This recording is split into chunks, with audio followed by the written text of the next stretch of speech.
Well, yes, we're all excited for the iPhone 15 series and USB-C and Thunderbolt and periscope lenses, all that jazz. We haven't talked too much about what is about to be wiped off the face of Apple's website because just as much as Tim Cook giveth, he also taketh away. Not too many leaks, but there's definitely a lot of speculation that we can do, which is what I love to do on this channel. So let's talk about what's not gonna make the cut just in a couple weeks. Let's begin.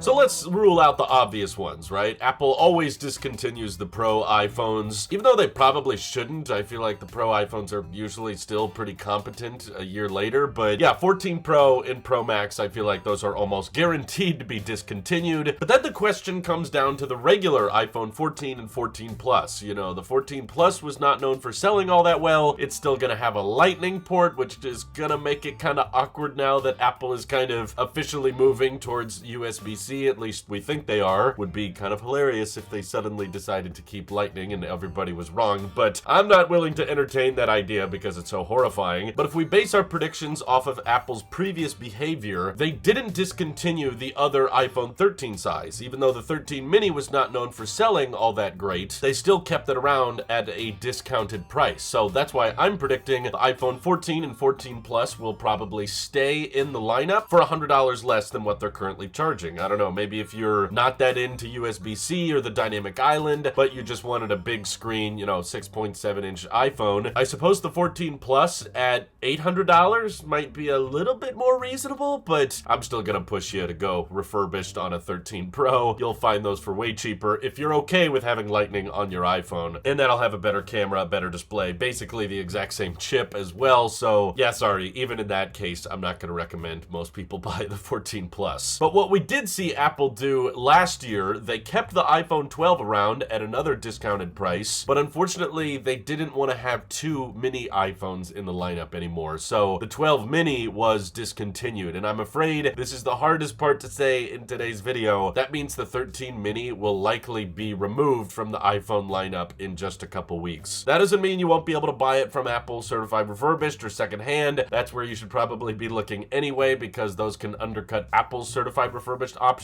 But it'll definitely feel sad and wrong, you know, end of an era to no longer have some kind of mini iPhone. It was a great 3-year run. I was so happy that they introduced the 12 mini. I still know so many people that love that form factor, and I genuinely hope they bring it back in the future. But sadly, if Apple does what they've done in the past, the 13 mini will no longer exist. And while we're on the subject of talking about the only good part of the iPhone 12 lineup, the iPhone 12 is basically the oldest iPhone they are still selling in the lineup, and if that trend is to continue, then that means the iPhone 12 will likely also be discontinued in a couple weeks. But don't fret, because I do think that the iPhone 13 is basically better in every way, and it should fill in that $599 price point, making the iPhone 13 honestly a really hard bargain to beat. Still has a great 6.1-inch OLED panel, and by default it ships with 128 gigabytes. Plus the iPhone 13 had way better color options than the iPhone 12 did, so I'm kind of looking at the regular 12 as like good riddance, like we don't need you anymore. Let's let the iPhone 13, which was a way better phone overall, go down by $100 in price and just become the more reasonable option for a lot of people out there who don't care too much about getting USB-C or Dynamic Island on their iPhone. Although there is some wildcard potential here. There's been some speculation based on unreleased iPhones that we've seen within Apple beta code that maybe Apple is planning on adding USB-C to older iPhone models as well. And if that's the case, you're gonna have to throw out all of the predictions I'm making in today's video. That would mean no more iPhone 14 and 14 Plus or even 13. No, all of those get replaced with, you know, a USB-C version of the 13 or 14. And if that ends up happening, then technically we're looking at the biggest iPhone event ever, because they'd theoretically be dropping, I don't know, like 5 to 7 iPhones all at one keynote. There's no leaks of that happening or any credible sources claiming that's gonna happen. It's just one person person's deduction of what those unreleased iPhones with older Apple Silicon could be. We know it's not the new iPhone 15 series because those have different model names, so I'd love to hear your guys' theories down below. But because we're expecting this event to be kind of where Apple puts their foot down on Type-C and starts transitioning away from Lightning, I think it should also be worth mentioning that this might be the proper time for the iPad 9 to finally get discontinued. Pretty much every year since 2017, Apple has dropped a new budget iPad, and this was the first time they ever didn't discontinue it after that first year. They kept it around because the iPad 10, in all of its mysterious weird choices, was $450. It was quite a bit more than the iPad 9, so to avoid missing out on that $300